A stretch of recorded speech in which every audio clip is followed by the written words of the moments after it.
வாழ்க வையகம், வாழ்க வையகம், வாழ்க வளமுடன். இன்றைய சிந்தனை என்னன்னு பார்த்தீங்கன்னா, நம்ம வேதாத்ரி மகரிஷி ஐயா வாழ்க்கை மலர்கள்ல மனிதன் அப்படின்ற தலைப்பை நமக்கு கொடுத்துருக்காரு. மனிதன்னா நமக்கு தெரியும், நாம தான் அது. நாம எதுக்கு பிறந்தோம் அப்படின்னு கேட்டோம்னா, நிறைய பேர்கிட்ட நம்ம கேட்டு பார்த்தோம்னா, அவங்க சொல்லுவாங்க, நாம இறக்கறதுக்கு தான் பிறந்தோம் அப்படின்னு சொல்லுவாங்க. கண்டிப்பாங்க. ஒவ்வொரு மனிதனும் பிறக்கிறான். அவன் அவனுடைய பள்ளி பருவங்களை கடக்கிறான். இளமை வயதுல. அதுக்கப்புறம் ஒரு வேலைக்கு போறான். வேலைக்கு போயிட்ட உடனே ஒரு கல்யாணம் பண்ணிட்டு, குழந்தை குட்டிகளாகி அவங்களுக்காக சொத்துக்கள் சேர்க்கிறான். அதுக்கப்புறம் பார்த்தீங்கன்னா, இறந்தும் போயிடுறான். இதுக்கிடையில பக்தி மார்க்கத்துல இருக்காங்க. எல்லா மனிதர்களுமே பார்த்தீங்கன்னா, பக்தி மார்க்கத்துல ஆழ்ந்து மூழ்கி இருக்காங்க. ஆனா, அவங்க பார்த்தீங்கன்னா, உண்மையான இறைவனை அவங்க பார்த்துருக்காங்கன்னா அப்படின்னு கேட்டா, கண்டிப்பா இல்ல. ஒரு சிலர் பார்த்துருப்பாங்க. அதாவது அந்த காலத்துல நம்முடைய நாயன்மார்கள் சரி, மகான்கள் இவங்கெல்லாம் பார்த்தீங்கன்னா, பக்தி மார்க்கத்திலே கூட ரொம்ப ஆழ்ந்து ஆழ்ந்து இறைவன் இறைவன் மீது அப்படியே பற்றா இருந்து வேற எந்த பற்று எல்லா பற்றையும் விட்டு இறைவன் மீதே சரணாகதி அடைந்து அவர்கள் அவர்கள் புக்தி நிலைக்கும் போயிருக்காங்க. ஆனா இந்த காலத்துல இருக்கிற மனிதர்கள் பக்தியில மூழ்கிதான் இருக்காங்க. ஆனா அதை நோக்கி பயணம் செய்யறாங்களான்னு கேட்டீங்கன்னா கண்டிப்பா இல்லை. சில மனிதர்கள் சொல்லுவாங்க, அஹ், ஒரு சிவபெருமான் முருகர் இவர் எல்லாருமே கும்பிட்டாங்கன்னா பாத்தீங்கன்னா, அன்னைக்கு என்னைக்கு அவங்க இறைவனை வணங்குறாங்களோ அன்னைக்கு மாமிச உணவு எடுக்காம இருப்பாங்க. ஆனா அவர்கள் ஒரு குறிப்பிட்ட தெய்வங்கள் இருக்கு, குல தெய்வம் அப்படின்னு நம்ம சொல்லுவோம். இப்ப அந்த தெய்வங்கள் எல்லாம் வணங்கும் பொழுது என்ன பண்ணுவாங்க, நம்முடைய குல சம்பிரதாயம் அப்படின்னு சொல்லி நம்முடைய வீரினங்களை அவங்க இறைவனுக்கு காணிக்கையா படைப்பாங்க. இறைவன் எல்லா உயிருக்குள்ளும் நீக்கமர நிறைந்திருக்காரு அப்படின்ற விஷயம் நமக்கு இந்த மாதிரி இடங்கள் வரும்பொழுது, அறிவுத்திருக்கோயில் நாடி வரும்பொழுது நமக்கு தெரிய வருது. அணுக்களாக இருக்கிறாரு. அந்த அணுக்களின் கூட்டுதான் நம்ம எல்லாருமே. எல்லா பொருளுமே பொருள் மற்றும் இல்ல உயிரினங்களும் ஜீவராசிகளிலுமே நம் இறைவன் தான் இருக்கிறாரு. அப்படின்றப்போ நாம எல்லாரும் என்ன பண்றோம், அதை மறந்து நாம சில வழிபாடுகளை நம்ம செஞ்சுட்டு தான் இருக்கோம். அதாவது மனிதனுடைய சம்பிரதாயம், குல சம்பிரதாயம் அப்படின்னு என்னன்றத நந்தனார் அழகா ஒரு இடத்துல சொல்லியிருக்காரு. ஆசையை போக்கி ஐம்புலனை சுட்டெரித்து மாசற்று வாழ்வதே மனித குல சம்பிரதாயம் அப்படின்னு அழகா ஒரு ஒரு இடத்துல சொல்லியிருப்பார். கண்டிப்பா மனிதன்றவன் தன்னுடைய ஆசை தான் எல்லாத்துக்குமே காரணம். ஆசை பேராசையா மாறி எல்லா விஷயங்களையும் செய்ய வைக்குது. அப்போ அந்த ஆசையை அடக்கி ஐம்புலன்களையும் சுட்டறுத்து, நம்முடைய ஐம்புலன்கள் கண் மூலமாக, காது மூலமாக, அப்புறம் நாக்கு சுவையில தான் நம்ம ரொம்ப ரொம்ப அடிமைப்பட்டிருக்கோம்னு சொல்லலாம். அப்புறம் எந்த ஒரு பொருளை பார்த்தாலும் இந்த பொருள் நம்ம வாங்கிடணும் அப்படின்னு நினைக்கிறது, மத்திய விஷயங்களை நம்ம கேட்கறது, இந்த மாதிரி நம்ம ஐம்புலன்கள் வழியாகவும் நம்ம தப்புகள் செய்துட்டே இருக்கோம், தவறுகள் செய்துட்டே இருக்கோம். இது எல்லாமே சுட்டறுத்து மாசற்ற வாழ்வதே ஒரு மனித குல சம்பிரதாயம் அப்படின்னு நம்ம ஐயாவும் சொல்லியிருக்கார், நந்தனர் ஐயாவும் சொல்லியிருக்கார். இந்த மாதிரி எல்லாரும் ஒவ்வொரு மகான்கள் ஒவ்வொரு மாதிரி சொல்லிட்டே வராங்க. மனிதன்னா என்ன அப்படின்னு கண்டிப்பா நம்ம தெரிஞ்சுக்கணும். நாம இப்ப எந்த நிலையில இருக்கோம் அப்படின்னு பார்த்தா, இன்னும் நம்ம மிருக நிலையில தான் இருக்கோம். நம்ம ஐந்தறிவு ஜீவனாவே தான் இருக்கோம். ஆறாவது அறிவு இன்னும் முழுமை பெறவே இல்லை அப்படின்னு நம்ம சொல்லிக்கலாம். அதாவது நம்ம வள்ளுவர் கூட அழகா ஒரு குறள்ல சொல்லியிருப்பாரு, தக்கார் தகவிலர் என்பது அவரவர் எச்சத்தார் காணப்படும்.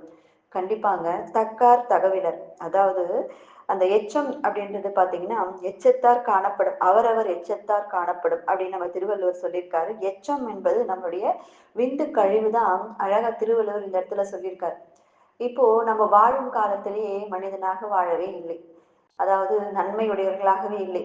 அதாவது நம்ம தக்கார் தகவில்லை, நல்ல ஒரு மனிதனா வாழல அப்படின்னா அவருடைய எச்சம் மூலியமாகவே இந்த உலகிற்கு தெரிய வரும் அப்படின்னு சொல்றாரு. ஒரு மனிதன் நல்லா வாழ்ந்து அவன் சந்தோஷமா வாழ்ந்து அறநெறியோடு வாழ்ந்து உலக சமுதாயத்தோடு சேர்ந்து வாழ்ந்து உலகத்துக்கு சேவைகள் செய்து அற வாழ்க்கையை வாழ்ந்தானா அவனுடைய எச்சமாகிய விந்துலேருந்து வரக்கூடிய அவனுடைய குழந்தைகள் அவருடைய குழந்தைகள் பார்த்தீங்கன்னா ரொம்ப வந்து ரொம்ப ஒழுக்கமாகவும் அவங்களும் அதே மாதிரி அதனுடைய அவர்களுடைய இவர் விட்டு சென்ற கடமைகளை அவர்களே செய்ய முயல்வார்கள்.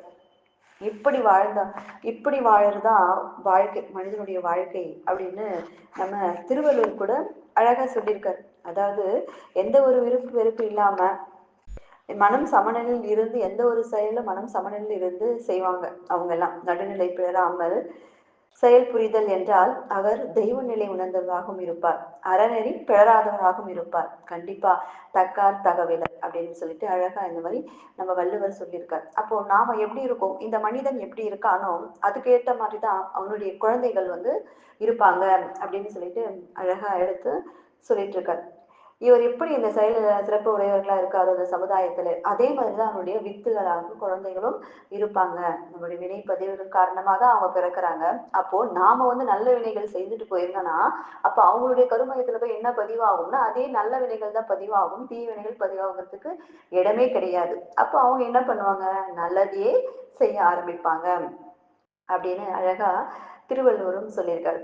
ஒரு மனிதன் பிறக்கிறான், இறந்த பிறகு அவனுடைய இறப்புக்கு எவ்வளவு பேர் வந்திருக்காங்க, எத்தனை ஆன்மா வந்து துடிக்குது அப்படின்றத நம்ம பார்க்கணும், அனலைஸ் பண்ணணும். அப்படி பண்ணும்போதுதான் ஓ இந்த மனிதன் வந்து இந்த சமுதாயத்துல ஒரு நல்ல விஷயங்கள் செஞ்சிருக்காரு, ஒரு நல்லது பண்ணியிருக்காரு அப்படின்றது இந்த உலக மக்களுக்கே தெரிய வரும். அப்படி தெரிய வரும். அது மட்டும் இல்லைங்க, அவங்களுடைய குழந்தைகள் மூலமாகவும் அவங்களுடைய நடத்தைகள் அவருடைய செயல்கள் மூலமாகவும் தெரிய வரும்ன்றதை நாம அழகா தெரிஞ்சுக்கலாம். இப்போ நம்ம ஐயா வேதாத்ரி மகரிஷி ஐயா என்ன எழுதியிருக்காரு பாத்தீங்கன்னா, தெய்வம் எனும் மெய்ப்பொருளே ஆற்றல் ஆகி ஆற்றலின் திணிவு நிலை வேறுபாடுகளால் விண் காற்று நெருப்பு நீர் நிலம் என்னும் 5 பஞ்சபூதங்களாகி பேர் இயக்க மண்டலம் எனும் பிரபஞ்சமாக விரிந்து உள்ளது அப்படின்னு சொல்லியிருக்கார். கண்டிப்பாங்க, தெய்வம் தெய்வம் என்ற மெய்ப்பொருள் தான் எல்லாருடைய உயிரிலையும் ஆற்றலா இருந்து அதுவே திணிவு பெற்று அது என்னென்ன மாறுதுங்களாம். ஃபர்ஸ்ட் ஃபர்ஸ்ட் பஞ்சபூதங்களில விண் காற்று நெருப்பு நீர் நிலம் என 5 பஞ்சங்களாக மாறி இந்த பிரபஞ்சமாகவே இந்த பேரியக்க மண்டலமாகவே யார் இருக்குதுன்னு கேட்டீங்கன்னா நம்ம இறைநிலை தான், தெய்வம் தான் இருக்கு அப்படின்னு அழகா சொல்லியிருக்கார்.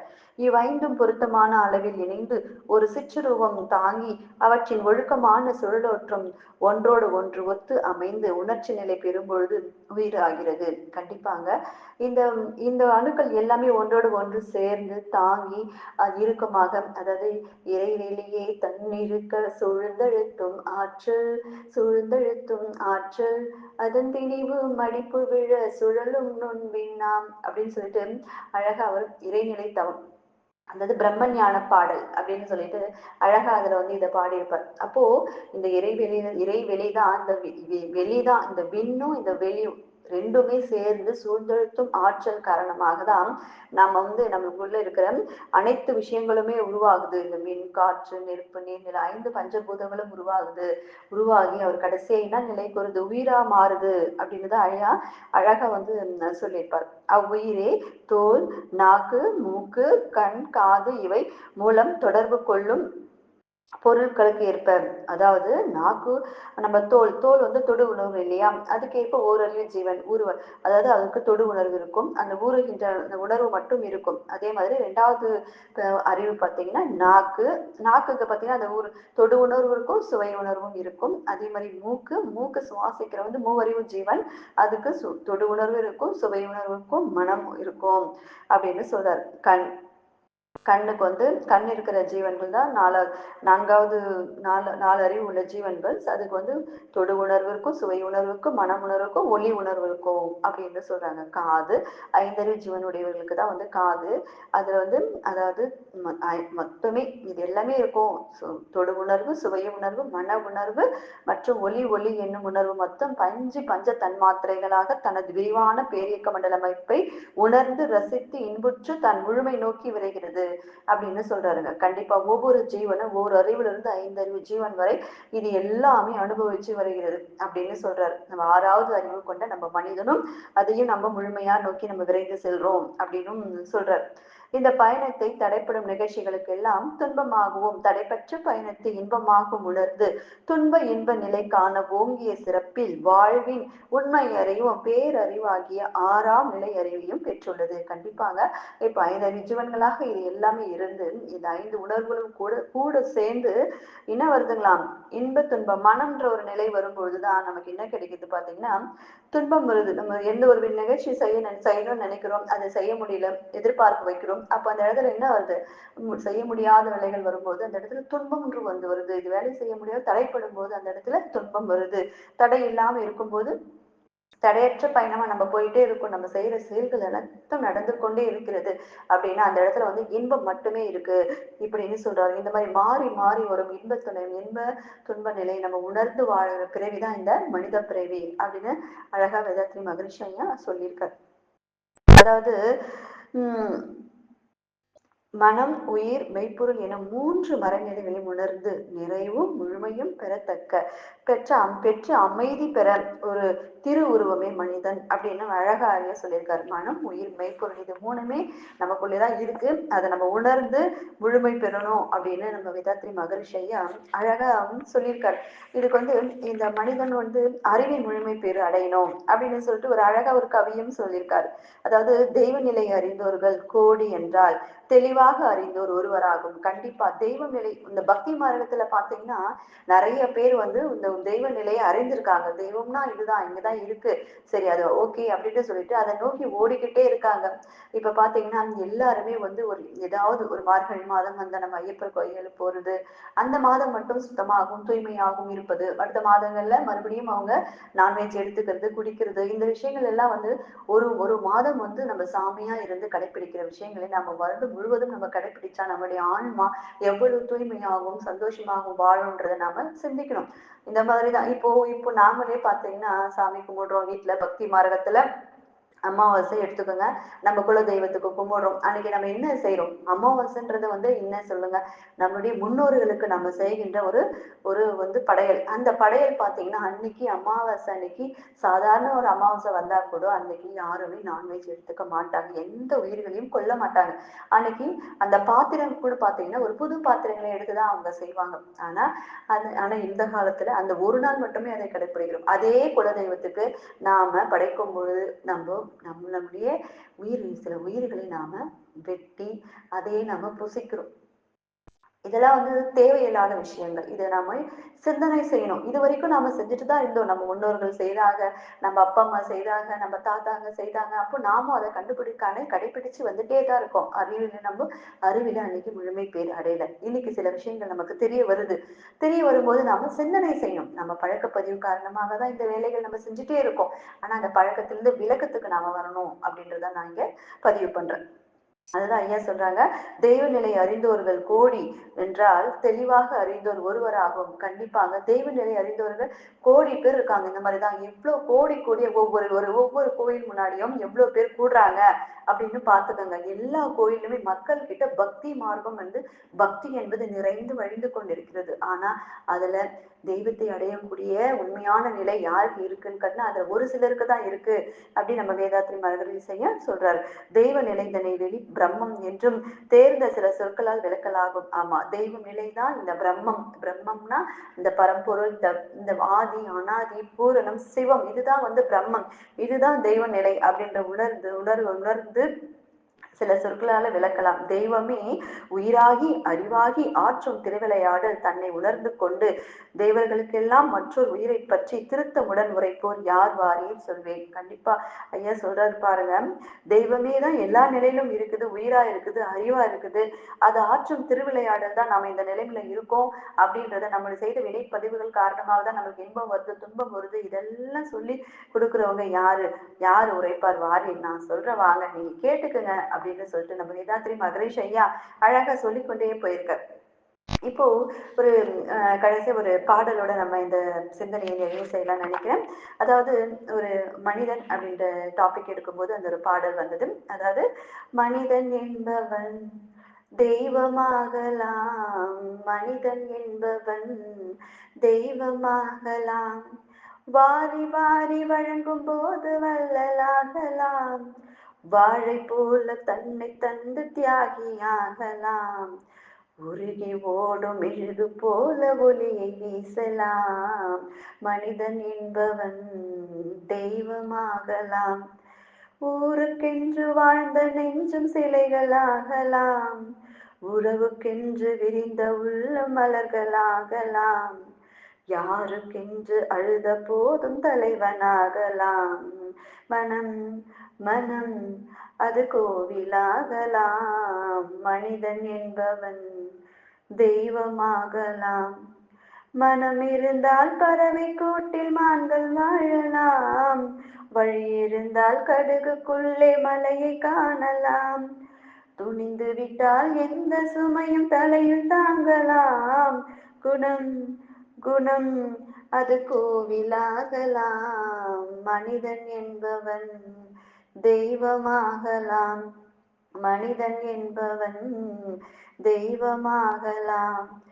வாரி வாரி வழங்கும் போது வள்ளலாகலாம். வாழை போல தன்னை தந்து தியாகியாகலாம். உருகி ஓடும் மெழுகு போல ஒளியை வீசலாம்.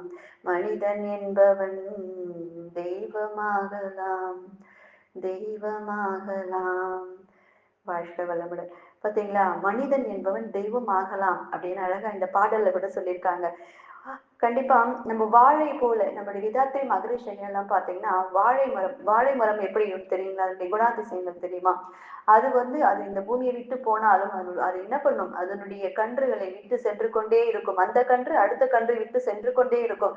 அந்த மாதிரிதான் நம்ம விதாத்தை மகரிஷி ஐயா வந்து அவர் வாழ்க்கையில இந்த அறிவுனா என்ன, அந்த முழுமை பேருனா என்ன, இறைநிலைனா என்ன, தெய்வம்னா என்ன, என்ன அழகா நான் யார், ஒவ்வொரு ஒவ்வொரு விஷயத்தையும் அவர் அழகா நமக்கு கொடுத்துட்டு போயிருக்கார். நாம அது எதுவுமே நம்ம தேடி போக வேண்டிய அவசியமே இல்லை. அது அழகா நம்ம ஃபாலோ பண்ணோம்னாவே, ஐயா சொன்ன விஷயங்களை நம்ம ஃபாலோ பண்ணாவே, நம்ம வாழும்போதே இந்த மனிதத்துள்ளவே தெய்வத்தை உணரலாம். இந்த மனிதன் தெய்வமாகவே மாறலாம் அப்படின்னு சொல்லி இந்த சிந்தனையை நிறைவு செய்கிறேன். வாழ்க வளமுடன்.